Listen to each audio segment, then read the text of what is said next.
ngeen ko xamee ngeen ko bu baax a baax mooy coordinateur national de la cellule analyse et prospective bu Alliance pour la République Hamidou Hann c'est un plaisir de vous recevoir. maa ngi nuyu Mamadou, c'est un plaisir aussi répondre ci sa invitation di apprécier aussi sa liggéey sa courtoisie sa professionnalisme ak sa crédibilité di nuyu aussi ñi ma fekk yëpp ci kër gi notamment di ko jege ci ma sœur Maïmouna Ndour Faye jigéen du jàmbaar nekk quasiment l'une des rares chefs patronnes de presse fii ci réew mi di apprécier li ngeen di def di leen encourager di leen féliciter pour la crédibilité ak le professionnalisme bi 7TV àndal. jërëjëf di la sant bu baax a baax c'est un plaisir vraiment de vous recevoir Hamidou Hann avant de parler de l'actualité nationale économique ak politique ñu taxaw tuuti ci Alliance pour la République ak ndombal tànk bi ñu la takkal récemment vous avez été choisi par le président Macky Sall pour coordonner la cellule analyse et prospective bu Alliance pour la République tey jii boo ñu ko doon expliquer en wolof wala en français facile lan lay signifier. waaw jërëjëf laaj bu ma neex la et puis mais balaa ma koy commencer di remercier di gërëm le président Macky Sall pour confiance bi parce que comme ni nga ko waxee man démb laa am juróom-benn weer biir APR donc sama dugg foofu yàggul di ko gërëm ci confiance bi après 6 mois de militantisme mais di gërëm aussi camarade Alliance pour la République yëpp ki ma yaatal ubbil ma am na ay junni nit yoo xam ne ñoo ma ëpp compétence ñoo ma ëpp pertinence ñoo ma ëpp peut-être légitimité temporelle ñu tànn ma dénk ma cellule analyse et prospective surtout mu nekk une création parce que amuloon ci parti bi président Macky Sall jàpp ne am na solo mu créé ko dénk ma ko cellule bi nag ci lu gàtt rek xam nga Alliance pour la République dafa gouverner fukki at ak ñaar ñàkk nguur gi war a def bilan lan moo tax mu ñàkk nguur gi moo am ay question xiiro ngaa yu ñu amoon ñu ngi koy fàttaliku ci élection présidentielle 2024 bi parti bi aussi fukki at ak ñaar boo ko gouverner day am yoo xam da ngay am impopularité mooy courbe de popularité dafay yéeg bu yàggee mu wàcc parce que gouverner dafa metti da ngay jël ay usure de pouvoir dafay am moo am aussi xëy na aussi ce que j'appelle une victoire culturelle bu Pastef am ci askan wi victoire culturelle na boo koy dégg Mamadou dafa am ci science politique ñaari victoire électorale mooy bu ñu wàññee xob yi nga gagné mais loolu la koy jiitu mooy victoire culturelle na mooy yow finalement say kaddu say concept ak sa xal ak sa pertinence ak sa imaginaire moom la actualité bi di gën a pousser en tout cas muy mel ni boo ñëwee ci boo xoolee 2021 2024 boo ñëwee ci plateau nekk politique waxi Pastef lañ lay wax Ousmane Sonko lañ lay wax ñu naan focus ñu naan diw mooy diw le projet mu nekkoon ay mots yoo xam ne dafa dugg finalement dans ce qu'on appelle le sens commun léegi nag ñun bu ñu bëggee jëlaat réew mooy la matrice de la reconquête bi président bi lancé avant victoire électorale day aussi ñu lamboo une victoire culturelle mooy maanaam indi ay concepts yu bees xalaatin yu bees idées yu bees ba mën a ant ñun suñuy terme suñuy concept ñu mën ko waxtaaneewaat mu nekk des concepts majoritaires dans l'espace public léegi président nag bi mu tànnee effectivement créer cellule bi mu jox ko ñetti directive benn bi mooy ñu dem ñu xalaataat suñu parti ñu rénover logiciel bi logiciel idées yi ni ñuy xalaatee ni ñuy doxalee le libéralisme social wala la social démocratie li ñu def ci wàllu économie ci wàllu bilan social mu nekk lu am solo mais malgré tout ñu ñàkk nguur gi donc naka la ñuy rénover logiciel bi naka la koy defaraatee mettre ko à jour ba xëy na idées yi ñuy indi mën a pertinent et puis gis nga Mamadou dafa am loo xam ne duñu ci bàyyi xel mais démographie man dama nekk ku ci xalaat bu baax gis nga ñi nga xam ne ñooy les primo votants en 2029 bi Macky Sall 2012 un an la ñu amoon d'accord waaw bi Macky Sall di ñëw ci nguur gi les primo votants ñi am 18 ans 2029 bi Macky di ñëw ci nguur gi ñoom benn at la ñu amoon donc yu bari xëy na duñ ko xam même bi Karim Wade di dem fekk juróom at la ñu wala juróom benn donc dañuy rénover idées yi beneen bi mu ñu dénk mooy dafa amoon lu ñuy woowee désarticulation maanaam espace de pensée yi fi ñuy xalaatee mooy université yi cercle de réflexion yi yenn cadre yu tëju yi parti yi finalement daawuñu fa tibbee di politique dañuy ñëw wax ci wàllu économie mais du sori lool wax ci wàllu social du sori mais souvent sax fichier électoral la ñuy wax ak transparence des élections alors que politique ëpp na loolu élection ci la bokk parce que la finalité c'est de conquérir le pouvoir par les urnes mais nit ñi naka lan la ñu soxla ci wàllu emploi ci wàllu mbay ci wàllu pêche ci wàllu jigéen ñi ci wàllu question des jeunes donc dafa am ñu ciy xalaat dans les universités di bind ay téere di bind ay réflexions mais ñun politiciens yi daawuñu ko jël trop léegi ñun nag li mu ñu laaj mooy képp ku bind téere képp ku def recherche ci wàllu démocratie ci wàllu économie ci wàllu société nañu dem waxtaan ak yow xool la ngay def ñun ñu ñëw woo la xëy na nga ñëw defal ñu conférence defal ñu waxtaan wala ñu seeti la ngay bind wala la ngay gëstu la ngay xalaat ñun ñu mën ko jël dundale ko parti bi transformer ko idée politique jox ko askan wi. beneen bi mais à quelle fin mu nekk proposition pour ñu fi nekk tey wala ëllëg bu ñu yoratee nguur gi. waaw day moom mooy nag troisième élément mooy loolu lépp fin finalité bi mooy lan mooy bu ñuy ñëwaat reconquête parce que reconquête moom duñ ñëw wax suñu bilan parce que il faut être très lucide bi ñu waxee bilan malgré le bilan ñàkk nañu nguur gi donc booy ñëwaat ci nit ñi doo leen wax bilan da ngay projeté benn imaginaire da ngay ne leen kat Sénégal 2029 2035 2050 2045 fii lañ jëm. fii lañ leen jëmee ci wàllu mbay fii lañ leen ci wàllu économie fii lañ leen jëlee ci wàllu fii lañ leen jëmee ci wàllu santé donc proposition yëpp ñun yi ñuy xalaat suñu biir mooy laboratoire d'idées mooy la CAP. ak la ñuy jëlee ci nit ñi borom xam-xam yi ñu nekk ay sénégalais wala nekk ay africains wala nekk ay ñoo xam du ñu ay africains européens wala ay américains. parce que àdduna dafa ubbeeku loolu lépp bu ñu ko jëlee ñun dañ koy mooñ togg ko def ko une proposition politique pour mën ko jébbal askan wi 2029 wax leen ne faites-nous confiance lii la ñu indi bi. du mel ne les solutions de Ousmane Sonko. non les solutions moom finalement non les solutions moom borom finalement ça s'est transformé en illusion non parce que les solutions man jàng naa téere bi ñaari yoon. mais finalement les propositions.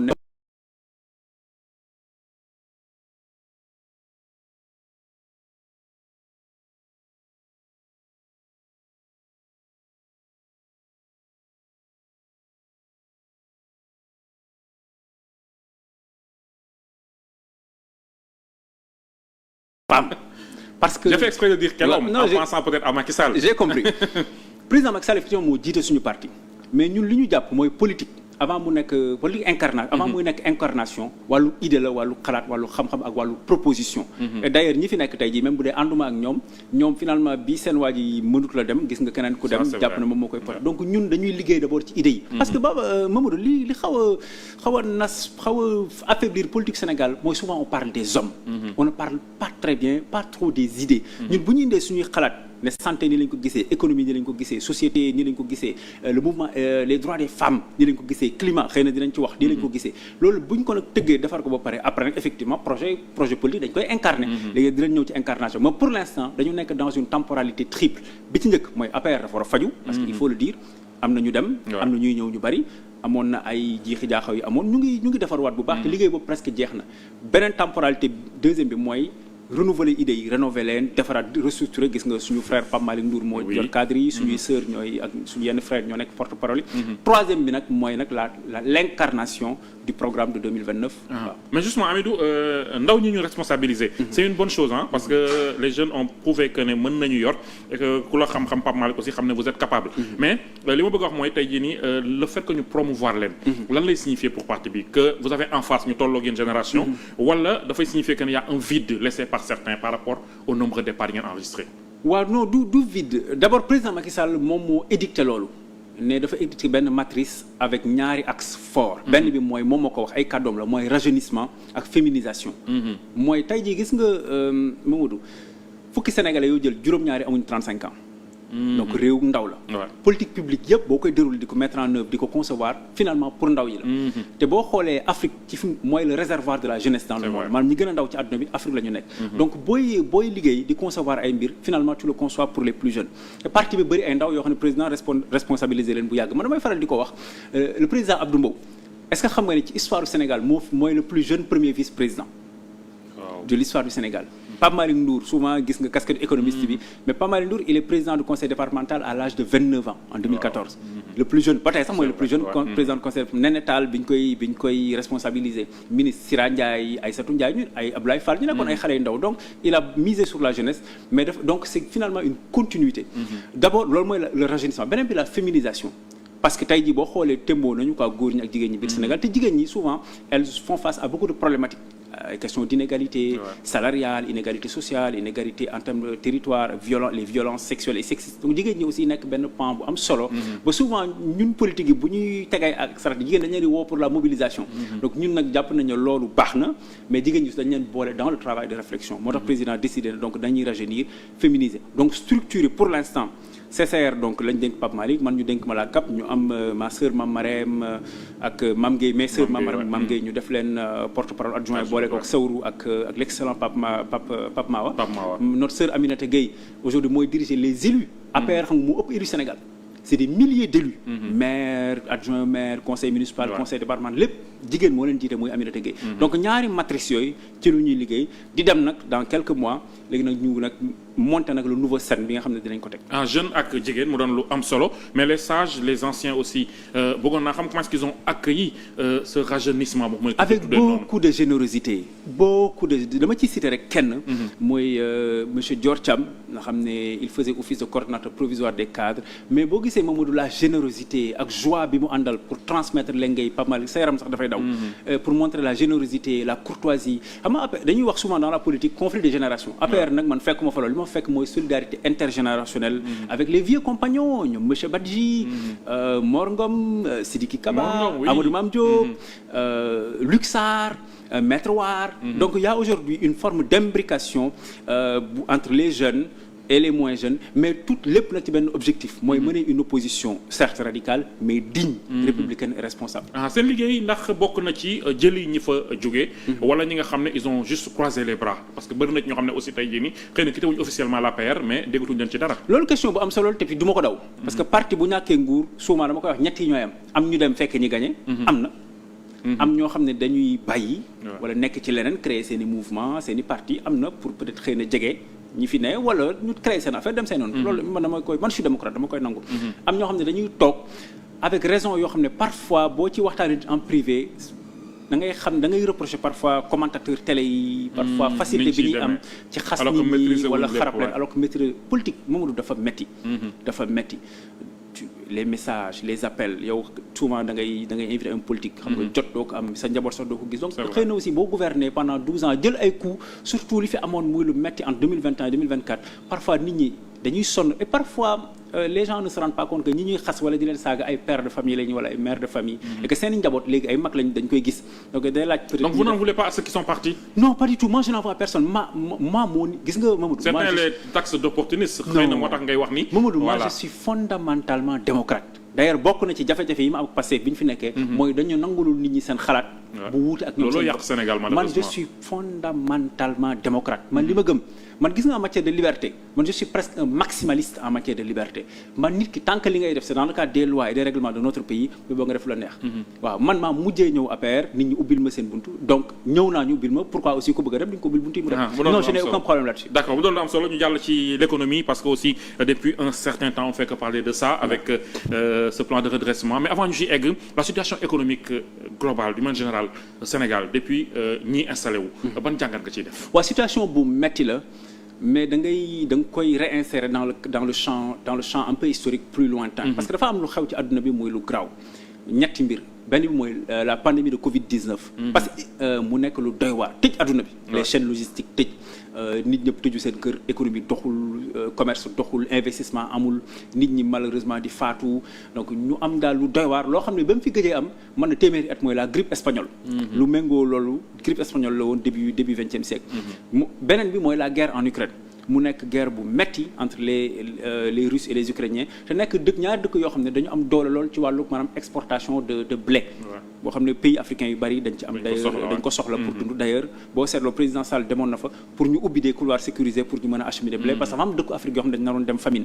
te guerre bu amee gis nga OTAN finalement dugg ci mel ni lu ci dugg mu nekk ñaari bloc yu mag le bloc soviétique ak le bloc de l'Atlantique Nord mooy blocu OTAN di xeex mu nekk loo xam ne day am impact suñu réew yi nga xam ne finalement nous on importe tout. ñetteel bi moo mën a si ay xeexoo yu fi am yu bari entre mars 2021 ak finalement mars 2024 yoo xam ne état du Sénégal da ci ñàkk lu bari ñu toj fi ay Auchan toj fi ay Total toj fi ay bus Dakar dem di ñu bari ñàkk seen liggéey ñu bari ñàkk seen bakkan amoon tu vois am na chiffrage bu ñu defoon ci wàllug Auchan ñi fa ñàkk seen liggéey ci grande distribution bi nit ñi ragal et puis gis nga Mamadou dëkk bu am xeexoo pëccxoo surtout jëm ci élection investisseur du ñëw ñëpp téye seen loxo ñu amoon akus néew lañu yoroon duñ ko dugal donc loolu lu ñu hérité mais nag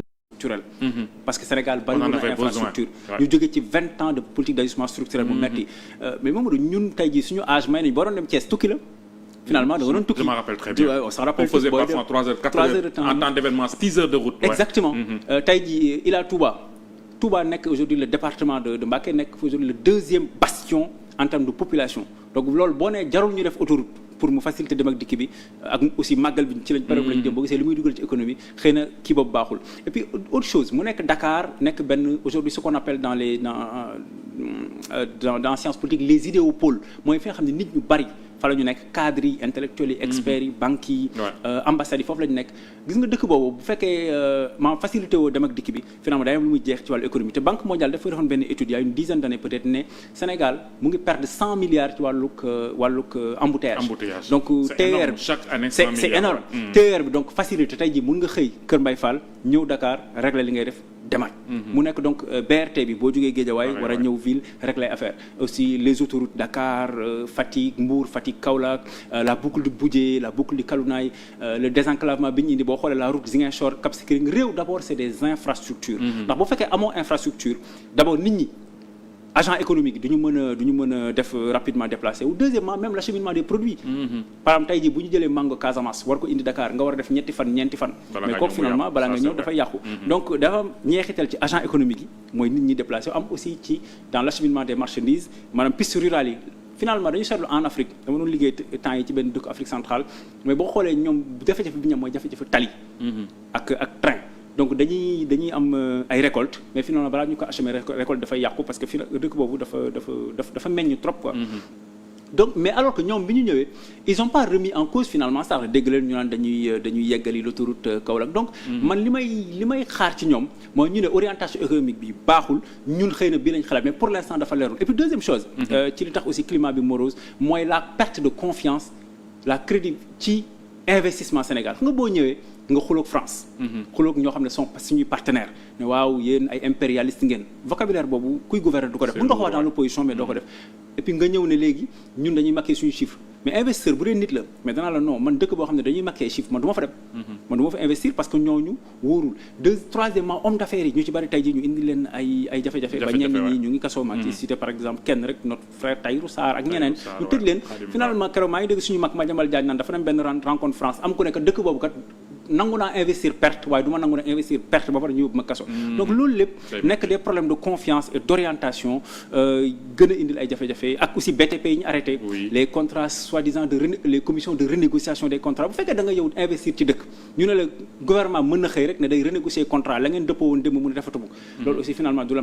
may confiance et d'ailleurs ci jeexal foofu état du Sénégal ak Woodside l'opérateur historique le premier baril de pétrole sénégalais ko génn moom ak état du Sénégal ñu ngi tribunal donc loolu lépp effectivement dafa am jeexital ci morosité mu doon lu am solo ñëw nga ci li nga xam ne dépendre ci Sénégal ñëw nga ci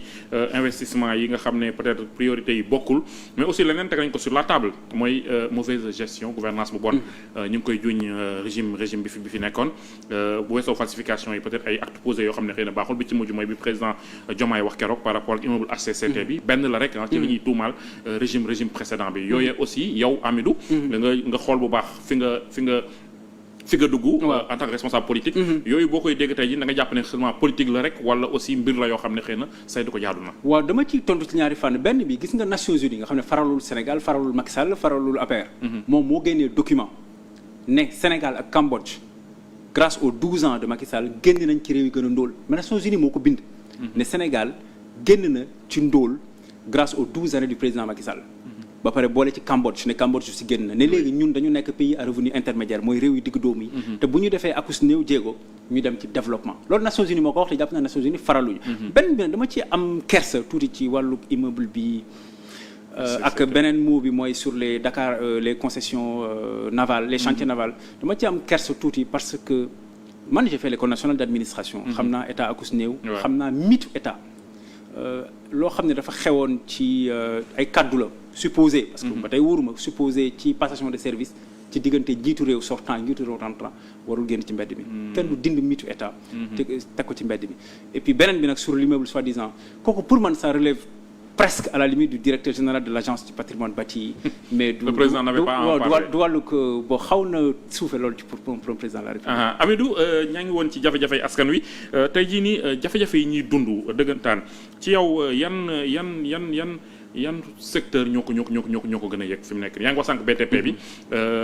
bëggoon na xam aussi par rapport ak ndaw ñi seen dund jamono ji ak régime bi nii les promesses mais aussi investissement parce que régime bu nekk aussi am na loo ci war a def ñii xëy na l'investissement est très faible premier trimestre bi jafe-jafe yooyu noonu ci sa gis-gis ñan ñoo koy gën a dund waaw investissement bi faible na parce que dans le rapport trimestriel d'exécution budgétaire mooy T1 bi effectivement janvier mars ñoom nee nañ 2,64 milliards lu ñu investir rien que ça vraiment loolu ndaw na lool ci investir parce que investissement moom mooy indi croissance mooy indi liggéey pour ndaw ñi beneen bi impact bi mu am mooy ci ndaw ñi encore une fois li ma la wax sànq mooy Sénégal fukki nit yoo jël juróom-ñaari ay ndaw lañ ndaw dafa am ñaari problématique ñett sax benn bi mooy la problématique de l'éducation gis nga xale dañ koy jàngal boo ko mënta jàngal nga boole ko ku ko jàngal boo ko mënta boole ku ko jàngal nga wax ko mu jàngi l'éducation c'est très très important surtout l'éducation sur les sciences l'enseignement technique et professionnel parce que réew loo ci am ambition te amoo capital humain réew moom mënut a développer et d'ailleurs dafa am benn téere bu ma doon jàng temps yi benn ivoirien bind ko mu am lu mu reproché lu bari Thomas Sankara mais nee na la benn point daal la ko ciy tàccu bu baax mooy moom bokk na ci chef d'État ci àdduna yu njëkk a gis lien entre capital humain maanaam xam-xam ressources humaines ak économie ak développement donc njàng mi c'est très important boo gisee situation université yi c'est très compliqué et d'ailleurs maa ngi leen di wax ñu bàyyi di wax ne étudiants yi ay coût lañu étudiant du coût ressource la pour réew mi étudiant kenn du ko quantifier deuxièmement mooy l'emploi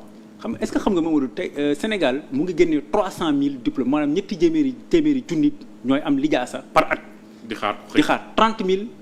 postes le Sénégal mën a pourvoir le dixième waaw donc ñu war leen orienter en termes d'entrepreneuriat war leen orienter en termes de financement war leen orienter aussi en termes d'investissement ak ñu former leen ci ay métiers yu bees yi l'intelligence artificielle le numérique xëy na dinañ ci ñëw et cetera troisième nag problématique bi jeune am mooy les loisirs parce que c'est important duñ ci wax souvent ñun les hommes politiques le sport et la culture moi je suis un homme de culture j'ai écrit beaucoup de choses donc culture loisir mooy ubbi xelu doomu aadama woon ko ne mu bañ am complexe naan ay France dégage États-Unis mu xam ne àdduna bi fépp këram la Senghor dara wax ne le Sénégal est ouvert à tous les apports fécondants du monde donc éducation emploi ak loisir culture dafa nekk lu am solo pour l'éducation secteur bi donc jafe-jafe yi askan jeunes yi ñoo ko gën a yëg parce que jeunes yi et puis au-delà de tout ça jeune dafa am lu ñuy woowee un espoir bu amul espoir amul espérance mun na jël gaal ba finalement ñàkk ci bakkanam mun na dem toj wala jàpp ne li ko dal diw Mamadou moo ko teg Maïmouna Ndour Faye moo ko teg Amidou Anne moo ko teg donc dafay am solo aussi ñu restaurer l'espoir l'espérance chez les jeunes bokk ak ñoom quand responsable nga kilifa nga mais ci ay at aussi xam naa ne ci catégorie jeunesse bi lañ lay dugal qu'est devenu cet espoir bi nga xam ne vendroon nañ ko jeunes yi bi ñu nekkee dans l'opposition le discours bi ñu doon tenir ak aujourd'hui au pouvoir waaw ñoom dañu juum parce que ils ont pas vendu de mon point de vue aux jeunes l'espoir ils leur ont vendu la haine espoir mooy lan mooy foo mënti nekk en tant que sénégalais mën nga tekki nga nekk Mbadakhoune nga nekk Guinguinéo nga nekk Pikine nga nekk Samsam nga nekk Thiès nga nekk Xombal mën nga tekki dans ton propre pays te tekki nag au sein li ñuy woowee tekki quoi ci ñun ñaara koy maye njàng ak liggéey Mamadou man dama gëm jàng parce que suñu réew mi est-ce que xam nga ni 54% sénégalais mënuñu lire mënuñu bind ci benn làkk 54% des sénégalais sont analphabètes réew moomu bu dee day développé wu mu ngi nax boppam donc ñu wax leen nañu jàngi ba pare njàng ak liggéey ak effort parce que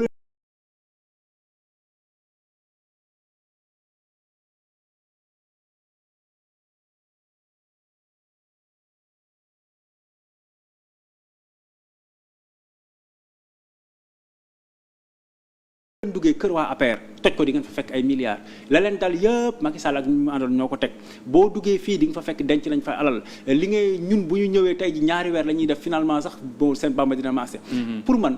la politique ne saurait déroger à l'exigence de vérité beneen en bi ñu lay jaay mooy ci média yi média tel ak média du ma tudd benn média tel ak média tel système bi la ñu bokk dañu bokk ci ñi leen di nax dañu bokk ci et cetera ba finalement jeunes yi gis nga le 24 mars 2019 amay jeunes yu songoon groupe Futur Média ak 2S ay jafe-jafe amaat fii ñu songaat yenn groupe de presse yi donc jeune da nga koy orienter dans l'espoir dans l'espérance ne ko nag li Jaurès doon waxoon aller en l'idéal en passant par le réel pour nga dem nag foofu ci tekki ci réussite ak ci bonheur ak ci da ngay jaar nag ci njàng ak liggéey cette jeunesse boobu ñu jaayoon loolu tey ñu ngi fi ils font pas de bruit mais ba kañ ci sa gis-gis man bokk na ci l'une de mes grandes inquiétudes mooy li Pastef dans sa dynamique populiste nërmeel ce qu'on appelle les corps intermédiaires pour ma expliquer ko tuuti réew booy gouverner da ngay am ce qu'on appelle les corps intermédiaires mooy les institutions Conseil économique et social, Assemblée nationale, au HCCT, syndicats yi secteur privé daayira yi association yi kilifa diine yi kilifa aada yi mooy la collectivité lébu ñoom nag dañoo ñëw dans leur façon de faire ci politique notamment ci juróomi at yu bees yi ci yi mujj yi mooy nërmeel bépp kilifteef ak bépp corps intermédiaire ne léegi ñun leen ñuy wax du jaar sax ci média gis nga ñoom dañu doon def ay live daaw sax ñëw dafay interview on va parler directement au peuple qui consomme ce qu'on dit les corps intermédiaires yëpp dañu leen di nërmeel nërmeel kilifteef mais gis nga. ça avait marché pourtant. loolu mën na la jox réew. oui mais gis nga Mamadou c'est très dangereux parce que bis bu retour de bâton amee. amul benn corps intermédiaire buy téye jeunes yi sa kaw lañ jëm. et c'est prévisible. sa kaw lañ jëm non mën na nekk surtout avec la politique d'austérité bi ñuy bëgg a mettre en place mun na am ay crise sociale ñaanu ma ko yàlla. justement politique d'austérité bi yaa xam ne tax nga tudd ko dinañ ci gën a xóotal mais ñu ngi ko tuddee jubbanti koom. ak 37 mesures chiffrées à plus de 5000 milliards. ban jàngat nga ciy def. doo fi ñëwoon ci suba sœur Maïmouna Ndour Faye ma ne ko ñaar lañ mën. slogan ak logo. ñaar yëpp ñëw na gis nga def nañ slogan def nañ logo à chaque fois ils font des slogans et des logos donc dama ci am ay njàqare de forme. Ensuite de fond ma njëkkee ci forme yi d'abord ce que j'appelle le cadre normatif parce que il faut ñu xam ne yoratuñu parti état lañ yor. et que état bi dafa am ay textes am ay usages ak ay coutumes yoo xam ne xëy na bindu ñu leen fenn mais état noonu lay doxee. dama ciy citer rek ay barab yu koy symboliser mooy le grand théâtre vraiment pour man politique économique dans un pays boo xam ne da nga ne en ruine xëy na mën nañu ko defee feneen fu le grand théâtre man j'ai écrit des pièces de théâtre mais bon j'ai aucun problème avec le théâtre mais lu nekk dafa am fu mu yeyoo beneen bi mooy ils ont violé l'esprit de la Constitution en ses articles 42 et 53 je m'explique article 52 dafa ne président de la République mooy déterminer politique de la nation maanaam vision économique vision sociale vision diplomatique vision sécuritaire président moo koy définir article 53 ne le gouvernement mooy exécuter vision président définir premier ministre mooy responsable devant le président devant le parlement donc responsable ci diggante président luñu ko dañ ko nommé mais li ma gis daf ma vraiment daf ma metti daf ma gêné te daf ma metti mooy premier ministre décret de vision ñu ne moom moo ko concevoir mu pare jox kàddu gi président mu war a décrypter la muy wax ñun boo seetloo président Macky Sall souvent bu defoon décliner ay vision comme PSE da nga gis Mimi Touré moo nekkoon premier ministre wala Amadou Ba ministre des finances mu ñëw après expliquer ko def pédagogie dugg ci technicité mais fii ñoom dañ ko juutal te loolu baaxul beneen bi mooy une question de cohérence parce que ñoom dañoo bëri ay documents tudd nga ko sànq y avait solution grave y avait Diomaye président loolu sax mën nañu dañ doon campagne Diomaye président mais quand même ci programme boobu lañ leen fare ñu ñëw ne le projet boo xam ne finalement kenn gisu ko ñu ñëw ne agenda national de transformation 2050 ñu jógee foofu ne stratégie nationale de développement ñu jógee foofu ne le master plan léegi nag ñu ñëw ne plan de redressement national donc y a pas de cohérence et y a pas de lisibilité. Et loolu ça signifie quoi selon vous? mooy parewuñu et puis c'est dangereux et ça déroute même finalement l'investisseur wala juste l'agent parce que du xam à quel plan se vouler et puis mënoo am un document économique tous les 4 mois gis nga Mamadou un pays c'est pas une maison un pays c'est dans le temps long gis nga président Macky Sall bi mu ñëwee ne 2014 PSE da ko acté 2035 donc 20 ans Singapour bi ñu ñëwee avec Lee Kuan Yew da ko acté peut-être pour 20 ans wala 30 ans réew c'est dans le temps long mais mënoo ñëw rek investir ko mu ngi mel ni nga jëmbat suba si nga ñëw ne affaire bi saxul comme séeréer yi nga ne boo xaaral finalement affaire yi baaxul xaaral ma suli gerte gi lekk. maanaam si l'agenda national de transformation était bien fait mën nañ ci continuer du soxla ce plan de redressement. Absolument dañ ci waroon a continuer parce que quand tu déclines ta vision dañ la fal. man je suis pas d'accord avec ce qu'ils ont écrit surtout que l'agenda c'est seulement 20 pages 20 pages nag jaaxal na ma. PSE par exemple c'est 184 pages. mais mënoon nañ ci continuer parce que c'est dans le temps long que les choses se font. Troisième bi mu nekk un problème de crédibilité de la parole politique. Le premier ministre dafa ñëw ne état du Sénégal day maquiller ses chiffres donc yàq deru réew mi mu ñëwaat fa ne gis na compte 1000 milliards mu jógee foofu finalement ne ñun gëmuñu FMI président bi ñëw ne plan bi ñu def nii c'est pour le FMI mu am ci biir gouvernement bi te ba tey ñu ngi foofu. ñoo xam ne ñoo bokk conseil des ministres ñii CFA lañ gëm ñii gëmuñu franc CFA. nga am dans ta majorité ñoo xam ne heure bu ñu xëyee ñu ngi saaga France. donc y a un problème de crédibilité de la parole politique et puis heure boo ñëwee au bout de 16 mois tu insultes les gens qui étaient là di yàq seen der ñooñu neewatuñ fi. Tu déroules. Aujourd'hui, tu es presque à un an et demi de mandature. Tu déroules. Donc, ce sont d'abord les premières observations de forme que j'ai avant ñuy dugg ci fond bi. Par rapport au fond aussi, taxe feeñ na ci lu bëree bëri il dépend trop ci wàllum revenu yoo xam ne foofu lañ koy jëlee. li ñuy taxé bokk na ci tabac, jeu, visa ndax loolee déjà yoon bu baax la mais aussi ndax du épuiser les Sénégalais. waaw yoon boobu baaxul parce que gis nga taxe bu ëppee dafay créer li ñuy wax en économie la courbe de l'affaire. courbe de l'affaire mooy. da ngay taxé ba en telle sorte que finalement da ngay inhiber économie bi. souvent dans certains pays européens def nañ ko mais di taxer les plus riches finalement dañoo daw génn réew ma nekk dem exilé wu fiscalement yeneen donc loolu daf taxe trop d'impôt comme on dit tue l'impôt et d'abord leur effectivement la philosophie de leur plan affaire impôt la fiscalité matraquage fiscal boo xam ne kenn mësu ko gis notamment à destination des ménages mooy kër yi mooy njaboot yi borom kër yi ak entreprise te gis nga bu dee ñoom seen objectif nee dañu bëgg a ramener déficit bi à 3% en 2027 man gëwuma ko pour man c'est pas réaliste parce que 3% jógee prévision 12% 8 à 3 en 2 ans bon man gëwuma ko mais j'attends de voir mais gis nga bu dee da nga bëgg déficit nga bëgg ko wàññi ñetti yoon nga am benn bi mooy le levier fiscal effectivement wàllu l'impôt beneen levier bi nga am mooy wàññi dépense publique te loolu boo xoolee ñoom defuñu ko parce que ci li 5667 milliards yi ñu wax moom la ñu soxla 100 milliards seulement le train de vie de l'État di indi 100 milliards donc 2% waaw 2% lañ bëgg a jël ci wàññi ñoom ci confort nguur gi leneen li ñu jël ko 98% ñu jël ko ci non bien sûr il pouvait faire mieux troisième bi pour résorber déficit te boobu jàpp naa ne moo gën mooy la croissance mooy générer de la croissance mooy nga stimuler consommateur bi stimuler entreprise bi waxtaan ak secteur privé yi ba pare nga jubóog France jubóog bi waa bitim réew bàyyi ay France dégage ak anti impérialiste ak waxu caaxaan yooyu bàyyi aussi wax la dette odieuse dégg naa premier ministre la dette odieuse bon là il essaye de prononcer de reprendre les théories de Ndikumana mais finalement il a pas vraiment compris premier ministre du wax loolu surtout pays bu mel ni Sénégal nga xam ne c'est un pays qui est ouvert multilatéral Mamadou, le problème du pays, c'est qu'on ne fabrique pas, qu'on ne crée pas suffisamment de richesse. Donc, levier man croissance, là, beaucoup nous appuyer parce que levier l'impôt, avec levier dépenses publiques, finalement, japonais, du levier. Moi, ce qu'on appelle le régime dérogatoire. Bobo c'est 531 milliards. Et bobo, Mamadou, 91% entreprises, dañ koy bal. Te bobu xam nga te bobu ay code la. Code des investissements, code des douanes, code minier, code de la pêche. Xam nga lolu moy lan? État du Sénégal dafa ne kat gaal yi ñuy nappee wóorutul gaalu bant yi léegi man damay def gaal en fibre de verre moom sécurité entreprise bi ne mën naa ko defar ñu ne ko kon bokk bu fekkee mën nga def loolu pour notamment waa Guet Ndar wala waa Kayar ñun dindil nañ la effectivement l'impôt wala nga ne Casamance dañu jóge ci 40 ans ci ay jafe-jafe yu metti wàllu sécurité léegi ñi nga xam ne génn nañ ci makki bi yow bu dee ñëw mën nga investir notamment ci agropole bi ñun dindil nañ la l'impôt loolu c'est 531 milliards 91% c'est les entreprises. Donc finalement, il n'y a pas de beneen bi nag. loolu lu baaxoon la donc. non c'est très bien.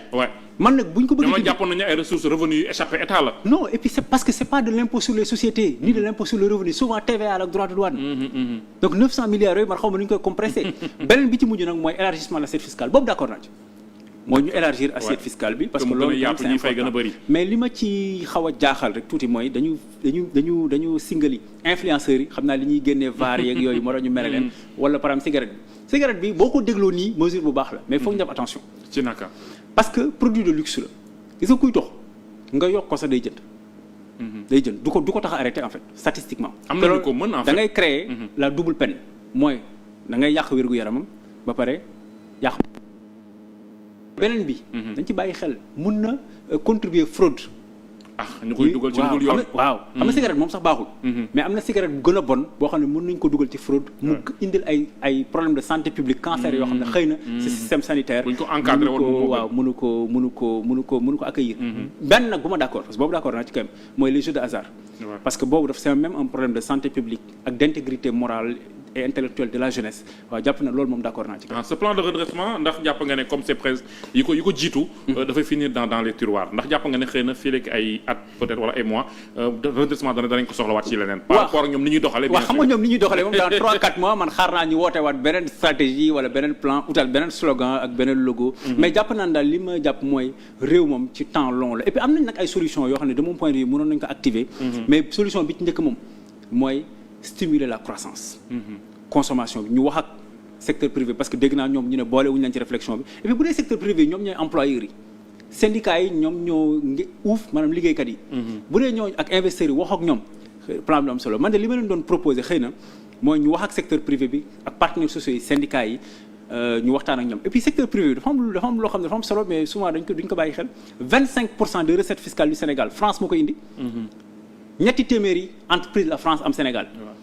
recette fiscale du Sénégal boo ko xaajee ñeenti xaaj benn bi ñoo ko indi donc tey jii mënoo am jafe-jafe ak France di xuloog moom di nekk ak moom xiiroo ngaayoo dàq ay soldats ba pare moom mu lay indil 25% de recette fiscale nga xëy na da nga yokk impôt yi est-ce que ñoom dinañ ko nangu donc bu ñu defee loolu waxtaan ak secteur privé bi libérer homme d'affaires yi stimuler la croissance joxaat confiance nit ñi waxi franc CFA ju génn ci te nañ bàyyi waxi monnaie c'est très dangereux nañ bàyyi waxi monnaie bi ñuy wax mbedd yaa ngi wax sànq par rapport ak conflit yi ñu ubbi ak ñenn ñi yaa ngi tudd Woodside yaa ngi wax léegi France aussi peut-être Canal Plus ak groupe bi li ñu doon fay tuuti ñu bëgg ko yokku contrat bi ñu bëggoon xoolaat aussi diggante Aqua Power loolu aussi renégocier nañ ko après yooyu aussi ndax jàpp nga ne yoon bu baax ak visa entrant bi aussi bi ñu war a taxé Macky Sall pare essayer daal di koy bàyyi yooyu noonu yëpp tey jii nii bu ñu ko boolee xëy na bu fekkee ne ni ñu ko waxee la amee dinañ jël xaalis Sénégal bu bëree bëri mais par rapport au conflit yi muy jur aussi est-ce que du nekk revers waaw dañuy lay revers parce que Aquaport par exemple c'est des dispositifs yoo xam ne c'était existant dans le contrat initial moom la ñu appliqué parce que dispositif contrat boo gis fii day am ay clé de négociation mun nga ko activer tey wala suba donc ça c'est pas très compliqué mais li mu indi ci wàllu diplomatie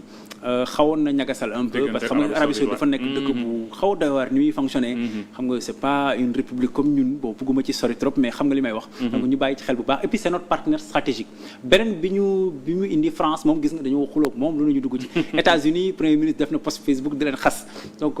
Maroc gis nga heure bu ñu xëyee di attaquer président Macky Sall nga xam ne Marocains yi ñoo ko dalal parce que moom li ñuy indil wax le président c'est l'hôte du roi maanaam ganu buuru Maroc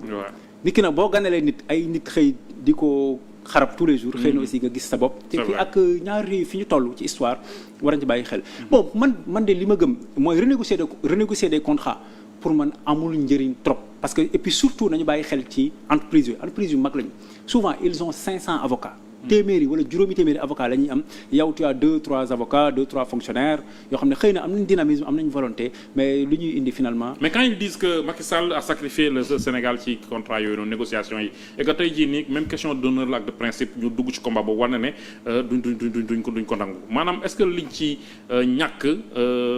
maanaam jar na ñu bàyyi noonu mu sedd. non surtout que ñàkkuñ ci dara parce que c'est pas le président Macky Sall moo doon négocier contrat yi toog c'est des Sénégalais. des fonctionnaires des républicains des patriotes ay démocrates ñoo xam ne réew mi lañ bëgg duñ dem feneen keroog maa ngi ko dégg moom premier ministre muy tagg fonctionnaire u Sénégal moom moo ne woon dañuy marqué ay chiffres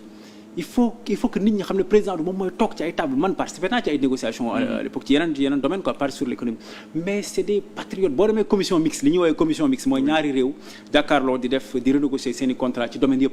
mais fonctionnaire u Sénégal yi par rapport ak seen revenu yi demeewul noonu mais da ngay fier ci ni ñu amee patriotisme ni ñu amee esprit républicain ni ñuy sacrifier pour seen réew il faut que ñu bàyyi genre wax yooyu mel ni ku ci bokk ku fi nekkoon démb baaxoo même presse bu fi nekkoon démb baaxoo lu bees c'est pas bien et puis il faut pas diviser les Sénégalais baaxul. bopp réew mi ñaar ñi ko jiite. ndiroowuñu ni ñuy doxalee. ñàkkul ne seetlu nga ko parce que ni nga expliqué nii sax souvent critiques yi ngay wax di ko wax ci France wala États-Unis c'est le premier ministre. le président Diomaye par contre moo gën a mesurer ci ay propos. ñoom ñaar seen kii yu mel noonu am ñu jàpp ne xëy na réeroowuñu mais ku ne da nga bëgg jël ñi la favorable lépp nekk ci keesu Pastef ndax jàpp nga ne divergence bi ñuy wax seen diggante lu am la réellement wala dañoo nekk ci politique ñoom ñaar ñëpp fi mu nekk nii. bon bi man j'ai toujours refusé dugg seen diggante ñoom ñaar mais jusqu'à ce que premier ministre toog ci mbedd mi di attaquer président de la République naan amul autorité mu nekk wax joo xam ne doy na waar trop man de jàpp naa ne bu premier ministre Amadou Ba ne woon Macky Sall amul autorité du fa fanaan jàpp naa ne madame Touré bu ne woon président Macky Sall amul autorité du fa fanaan président Macky Sall gis nga taqali ko ak yenn collaborateurs yi notamment Sarr de la DER ci ay wax yoo xam ne ñoo gën a c'est 1000 fois moins grave que ça mais li ma jàpp man ce n'est pas un problème d'homme c'est un problème de régime pour moi c'est le régime Pastef qui est un problème ci démarche am ak ci ni muy fonctionner pour le pays c'est pas Ousmane Sonko, c'est le régime donc vous mettez Diomaye dans le sac. Ousmane Sonko est plus flamboyant peut-être moom moo gën a flamboyant xëy na moom moo gën a sañ wax mais moi je considère que c'est un problème de régime parce que tey jii xëy na bu la muy def wala la muy wax bu neexuloon njiitu réew mi xëy na du fa toog. La justice Hamidou ñu wax ci vous avez des camarades en prison qu'est-ce qu'ils deviennent est-ce que vous menez le combat pour leur libération? Absolument on mène les deux sont pas antinomiques. D'abord ñun du ñu ñoom parce que ñoom yaa ngi fàttaliku bu ñu leen convoqué sax ñu saaga magistrat yi jël seen photo njaboot teg ko ci télé bi di leen xarab juge bu wàññee ko sax comme le juge Samba Sall yàlla na ko yàlla yërëm gis nga ñuy jubilé di ko wax ay wax yoo xam ne teggin ñun meluñu noonu on respecte l'indépendance de la justice on respecte l'intégrité des magistrats li ñuy wax rek mooy les procédures quand même doy na waar sur plein de points parce que regardez un homme comme Farba Ngom notre camarade Farba Ngom ñu ñëw taxaw ne moom da doon blanchir xaalis moom ak Tahirou Sarr xaalis boo xam ne trésor public la jógee te quelques semaines auparavant premier ministre demoon fa mu dëkk ne kii dootul campagne et cetera il avait fait la même chose ci notre ami Lat Diop dem ne kii voilà di leen ko jàpp Mansour Faye du rëcc ñu jàpp aujourd'hui notre camarade Mansour donc on a remarqué que daal ñëpp ñi nga xam ne finalement moom menacé na leen tëkku na leen finalement jàpp nañu et puis au-delà de notre camarade Mansour Faye Lat Diop Farba Ngom Ablaye Ndiaye Moustapha Diop, Aïssatou Sophie Gladima, mon ami Ismaïla Madior. Il y a aussi les activistes. Aujourd'hui, Badara Gadiaga est en prison, mais kenn xamul lu mu def. Abdou Nguer, mais c'est encore absolument scabreux depuis plus de 100 jours. ci yoo xam ne ay caaxaan la. Moi, je considère que je respecte l'indépendance des magistrats. Moi, je respecte le fonctionnement de la justice. Mais li ma jàpp mooy effectivement les Abdou Nguer, les Badara n'ont rien à faire en prison et que suñu camarades yële ils n'ont non plus rien à faire en prison parce que même ñuy indexé sur le rapport du Covid soi-disant seen tour newul ci rapport bi les noms de Moustapha Diop de nekkul ci rapport Covid bi ñuy wax. vous n'avez pas une responsabilité morale parce que seen ministère peut-être moom moo concerné ci yëf yi. waaw mais xam nga état dafa am ay textes yu ko régir xam nga tey jii bu la neexee nga ne par exemple bu auto accidenté c'est la responsabilité morale du président parce que moom moo tabaxul tali bi et cetera mais je pense que l'État du Sénégal s'honore d'être une république avec des textes légaux, des textes réglementaires. Et que textes yi moom buñ ko jàllee effectivement day indi ay jafe-jafe ci fonctionnement bi li may wax daal mooy ñii nañ leen bàyyi ñibbi seen i kër et puis même s'ils veulent continuer les procédures ils ont toutes les garanties représentées parce que ñoom ay maires lañ ñenn ñi sax c'est des députés maires bu ñu leen soxlaa ñu woo leen. Amidou ce qui s'est passé entre 2021 et 2024 justice mën na ci dellu si parce que ñu ngi koy wax ces derniers jours qui a plus intérêt à ce que yëf yooyu leer jàpp nañ ne bu leeree APR xëy na ñu bëri danañu wuy ji ndax ay responsabilités ci am notamment votre camarade Pape Malick Ndour. Non, pas Malick Ndour. Je pense qu'il s'est suffisamment expliqué ci waxu affaire benn exemple la ci oui, bien sûr. Non, moi je pense que chaque mort, toute mort est une mort de trop. Kenn ñaanul yàlla politique ay xale di ci ñàkk seen bakkan même bu dee benn waxuma la loo xam ne ëpp na 50 ci chiffres yi ma jot en tout cas. Mais sans précision. Aujourd'hui ñoom nee nañ dañuy garde des Sceaux effectivement bind na pour nous on n'a aucun problème on est à l'aise avec ça. Il y a aucun problème ñoom nag ñoo ne woon. dañuy abroger amnistie bi d'accorduñ ci bi ñu ñëwee abrogé wuñ ko ñu interprété ko. bi ñu ko interprété conseil constitutionnel effectivement dax ko ne c'est anticonstitutionnel boobu ba tey ñu ngi xaar ñu abrogé ko ñoom ñu ne woon ñooy ay victimes ñoom ñu ne APR ñoo rey ay nit parce que ñoom souvent vous entendez certains parmi eux dañu naan APR ñoo rey ay nit. APR Pape El Ndour moo def lii et cetera donc ñoom xëy na ñoom ñu ne woon ñooy les victimes xam nañ ki rey. Mais ñoom aujourd'hui ils ont 130 députés pour effectivement abroger la loi. La balle est dans leur camp. Absolument, la balle est dans leur camp. Après nag sur de manière beaucoup plus générale ñun on est suffisamment à l'aise bu dee dañuy bëgg a ubbi ay procédures li ñuy wax rek mooy que des enquêtes soient indépendantes que des procédures indépendantes en respectant toutes les garanties de droit. Certains vont plus loin en accusant même ceux qui sont au pouvoir aujourd'hui d'avoir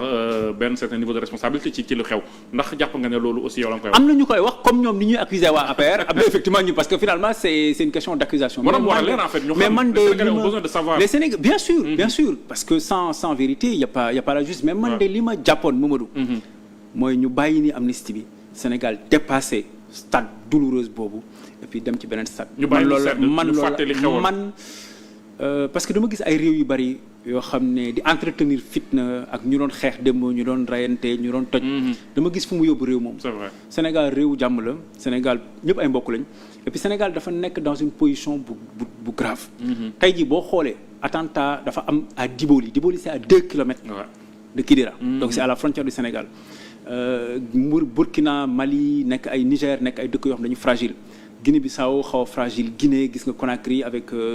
putsch bi fa amoon xaw a fragile man de jàppoon naa ne ñun nous sommes un îlot de stabilité dans une sous-région boo xam ne dafa bëri ay jeexi jaare jàppoon naa ne Sénégal aujourd'hui peut-être urgence bi moo doon ñu boolewaat Sénégalais ñu réconcilier parce que quand même le pays est fracturé nit ñi mënatuñu sax waxtaan waaw mais ñu bañ a yee yi fi amoon. Mais est-ce que mën nañu juboo sans justice. Mais c'est possible mais France. Parce que ceux qui se disent victimes ñoom boo leen di déglu ba tey haine bi ne seen xol jàpp nañ ne ñu xam responsabilité rek moo leen ko mën a dindil. Mais Matar Ba dañ taal këram. C'est vrai Maître El Hadji Diouf dañ taal këram tu ne le vois pas parler de haine. Les victimes c'est les deux bords. C'est les deux bords ñëpp fii ñëpp mais bon man je n'en parle jamais moi je n'en parle jamais j'ai été aussi victime comme ñeneen fii même saaga nit. dem ay taal ay médias taal ay kër jàmbur taal corbillard. Même ceux qui voulaient. Mais bien sûr. aller à leur travail mënuñu ko sax impacté lañu. Parce que le président Sall a fait l'amnistie malgré waa APR. Ils étaient pas d'accord hein. Il l'a fait pour waa APR. Non waa APR ils étaient contre. Dans son gouvernement les gens étaient contre. D'ailleurs am na ay péripéties avant ñu koy acté ñu koy adopté projet de loi boobu. Mais dafa décider ne moom buggul dem comme da doon dem bàyyi réew moo xam ne dafa divisé wu. bàyyi réew moo xam ne dafa nekk ci fitna ba nit ñi vraiment amay jafe-jafe et puis ñoom man jàppoon naa état boobu passé nañ parce que ñoom bi ñu génne kaso ne léegi président nekkatul seen noonu ñu désigné keneen ne kooku moom mooy seen noonu léegi boobu c'était Amadou Ba la candidat bi ñu paree bi ñu gagné président recevoir leen ñu photo wu mu won leen palais bi président bi muy dem jaarul ci suuf si jaarul Mauritanie jaarul Gambie. avion de commandement la jël. Ça, c'est vrai. donc vraiment ñoom nañu bàyyi seen militants yi ñuy nax seen militants yi bu ñu leen di wax naan en leen Macky Sall ak en leen kii mais nañ leen fàttali ne yéen da ngeen yéen a doon luyante biir palais et que président yéen a ko jox avion de commandement effectivement mu gën a dem Maroc pour may leen du champ pour bàyyi leen ngeen liggéey man j'étais contre l'amnistie biñ koy adopté pour plein de raisons mais gis nga Mamadou le confort moral parce que man Pastef nekk ci nguur gi pour lépp lu mu représenté c'est un inconfort mais sama confort moral man ëppul solo jàmm réew mi ak stabilité et puis dafa am yu bari yoo xam ne war nañu bàyyi xel par exemple les FARC yi amoon Colombie rébellion waxoon ne mais ay des milliers de personnes milliers laa wax ñoo ci dee mais ils ont dañoo jubóo voté une loi d'amnistie dans d'autres pays en France après l'occupation dañoo voté amnistie Rwanda 800 000 morts moo fa am en 3 mois moo 80 morts wala 50 il y a eu 800 000 morts 1 million de morts en 3 mois au Rwanda donc tey jii gis nga réew mi jubóo nañu ba. la ma leen may loolu ak niveau de développement. économique bi leadership moo leen. vous saluez donc le leadership de Kagame. Kagame j'ai beaucoup de problèmes avec lui sur des questions démocratiques. ay 5e mandat ak yooyu. ak yenn yi muy dundal opposition yi d'accord ma ci. mais nit ki même boo ko contraire da ngay nangu ko son leadership mooy un président qui s'élève à la dignité d'un chef d'État. Mamadou président de la République de fonction c'est une dignité. man moo tax li fi am. et puis on peut être président premier ministre sans pour autant nekk ko dëggantaan nga bëgg a wax. mais bien entendu parce que mais li fi am dafa grave. mais li fi am mais Mamadou léegi xam nga ñun souvent du ñu seetlu dañuy faut ñu def parfois un peu de sémiologie. mais man musuma gis nit kuy nekk candidat présidentiel jël photo keneen def ko ci affiche yi loolu moo am ci réew mi voté leen ma parce que man maay diw. donc le problème vient de très loin. Le président de la République c'est pas une fonction c'est une dignité ça s'incarne par le hauteur. le prestige, la profondeur dans l'histoire, la culture générale. De Gaulle da doon wax ne la culture générale c'est l'école du commandement. nga am xam-xam am jaar-jaar am parcours. Rwanda li leen ko may Colombie président Santos li ko mayoon mooy un leadership boo xam ne amul benn naatable ne yow la ñu fal mais bu fekkee dafa am naatable yow la ñu falu ñu la parce que yow yaay diw mooy diw moo tax nga falu ñu def photo diw dafay indi comme li ñuy booy jouer carte mal donne. dafay indi mal doon te jàpp naa ne problème mu réew mi yi muy dund nii sax xëy na boo sàgganu lu ci bari ci foofu la commencé ci ni ñu falee ki fi ne. waaw ñoom pourtant ils s'inspirent de fort leadership yoo xam ne au niveau mondial. déjà Chine il donne l'exemple de la Chine par rapport ak souvent waxee na ni mu développé. il donne l'exemple aussi bu Cambodge souvent gis nga premier ministre même souvent il adopte mbaxana bi sol ko Thomas Sankara dañ koy évoquer souvent c'est bien mais est-ce que concrètement wala réellement wax ji weesu na ay wax en fait. nañ jàngi. loolu nga leen di conseil waaw nañ jàngi parce que boo déggee seeni référence boo déggee ni ñuy waxee boo déggee ay dettes odieuses même boo xoolee seen PowerPoint ni mu bëree ay fautes et puis présentation yi parfois xëy na nañ ko jox ko ëpp facilité ci français parce que bon yooyu nañ ci bàyyi xel mais nañu jàngi te Sénégal bëri na ay références adduna bëri na ay références Mandela c'est une référence. Obama c'est une référence. Le général de Gaulle Roosevelt c'est une référence. mais am na dëkk yoo xam ne amul élection. dëkk boo xam ne benn parti fa am amul élection dëkk yoo xam ne souvent dañuy xaw a Vietnam dañuy xaw a am ay régime yu un peu dur nañu cultiver wu un peu ci àdduna xam ne am na ay anti-impérialisme ay yooyu vraiment weesu nañ ko quoi. on est dans autre chose da nga jàpp ne démocratie moo wane ay limitam ak ñoom. parce que la démocratie c'est la majorité. démocratie ils ont la majorité mais jàpp nga ne lu bari manqué nañ. waaw démocratie dafa am ay limites mais c'est le moins mauvais système li Churchill doon wax démocratie dafa am ay limites parce que démocratie bu la 50% plus une voix voté lee yaay falu nga baax nga bon nga mën nga mun. parce que démocratie moo tax ñu xool 19 candidats xool ki ci gën a néew diplôme ak jaar-jaar ki ci gën a néew expérience ñu fal ko. mais loolu da nga koy nangu parce que tu es républicain et tu es démocrate mais démocratie mooy tax par exemple ñu jël nit koo xam ne comme Milei en Argentine ñu fal ko démocratie moo tax Macron kenn mësu ko fal xam nga Macron musul sax nekk conseil municipal. ñu fal ko mais da nga koy nangu. c'est la démocratie mais nag nga koy xeex aussi avec les outils de la démocratie li may jaaxal nag ci ñoom te dafa bokk ci populistes yu bari dañuy jël réew par la démocratie bari na bëgg a nërmeel démocratie mooy jël ku wax nga jàpp tëj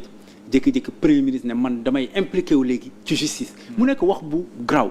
parce que un homme d'affaires buy investir ci réew xam lu bokk na ci critères yi muy xool est-ce que réew moomu am na justice est-ce que su ma amee jafe-jafe ak Mamadou Awa est-ce que man duñ ko faral parce que sénégalais la mën ñu bàyyi ma mais bu dee est-ce que réew mi la justice elle est indépendante bu fekkee premier ministre dafa taxaw assemblée et c'est pas dans son bureau c'est à l'Assemblée nationale maanaam devant la nation wax ne man damay impliqué wu ci justice bi réew moom doo dalal xel léegi nag démocratie effectivement mën nga jël réew par les outils de la démocratie mais nga décider yàq démocratie parce que am na dans l'histoire ñu jël réew par la comme Hitler dans la démocratie mais nërmel démocratie ba comme Mussolini par exemple nërmel démocratie ba pour teg fa nag lu ñuy woowee démocratie illibérale wala autoritarisme wala sax dictature. Amidou, une dernière question yaa ngi wax sànq yéen a ay élus ci Sénégal waa APR mais jamono ji déglu nañu gis nañu benn circulaire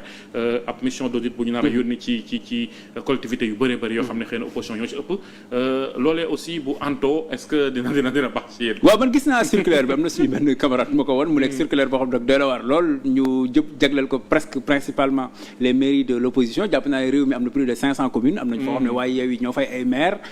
ñoom waa Pastef am nañu ay mairies jàpp naa ne bu fekkee lu baax moo leen tax a jug auditer ça moi j'ai aucun problème moi je suis pour la reddition des comptes pour les audits parce que dañuy wax argent public mais c'est les impôts des Sénégalais xaalisu askan wi la mais bu fekkee dafa orienté l'APR fera face elle va se battre avec les moyens légaux dont il dispose. pardon. ñu ngi lay sant bu baax a baax. maa ngi lay gërëm Mamadou di la wax ne le plaisir bi ma am tey jàkkaarloog yow pour la première fois. di nuyu waa kër gi di leen encourager di nuyu suma sœur suma xarit Maymouna et puis di wax ne voilà ñun on soutient totalement la presse. ci li ñu teg muy lu métti médias yi fi nekk dagg sa publicité ba pare duñu la fay dagg say convention di la menacer di wax ne dañuy couper ses signaux parfois sax ay organes yu mel ni CNRA. joué wuñu forcément seen rôle de mon point de vue di wax ne rek ne presse moom. dafa bokk ci pilier démocratie donc ñu ngi leen di soutenir surtout groupe bu mel nii nga xam ne dañ ko xam ci professionnalisme ak ci pluralisme parce que am na groupe yoo xam ne dafa am rek fu ñu orienté wu en tout cas di leen féliciter di leen encourager di leen wax ne à chaque fois que les libertés démocratiques les libertés de la presse et d'expression seront menacées vous pouvez compter sur l'APR. jërëjëf di ko sant bu baax a baax moom Amidou Anne di ko remercier vraiment c'était un plaisir de le recevoir souvent dañuy am habitude di jox ay surnoms yenn hommes politiques yi ñu ngi naan ay Mbappé ñi naan ay Neymar l'autre comment il s'appelle le plus jeune Lamine Yamal moom je trouve que Obama ngay ndirool en fait posture bi mais aussi éloquence bi di la remercier bu baax a baax dig daje donc altine bi ñëw inshallah rabbi ak beneen gan yaa ngeen jëf merci beaucoup.